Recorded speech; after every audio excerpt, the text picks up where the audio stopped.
કાળિયાબીડ વિસ્તારમાં આવેલા માધવ બોયઝ હોસ્ટેલમાં સગીર સાથે રેગિંગ કર્યું હોવાની ઘટનાના પગલે પોલીસ ફરિયાદ નોંધાવાઈ।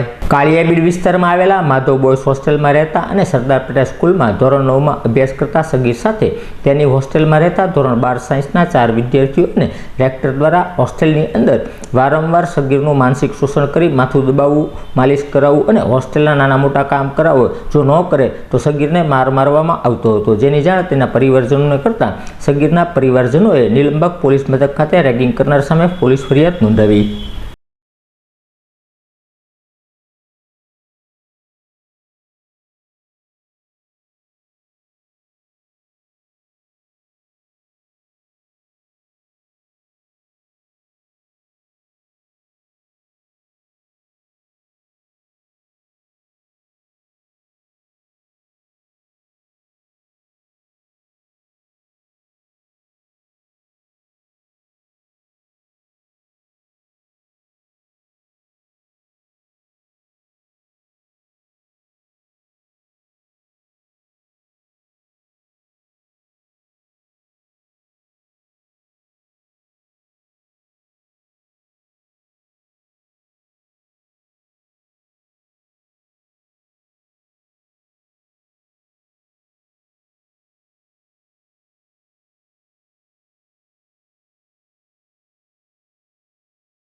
હું ક્ષત્રિય સમાજનો એક આગેવાન તરીકે છું અને ત્યાં સોસાયટીના પ્રમુખની પણ જવાબદારી સંભાળું છું.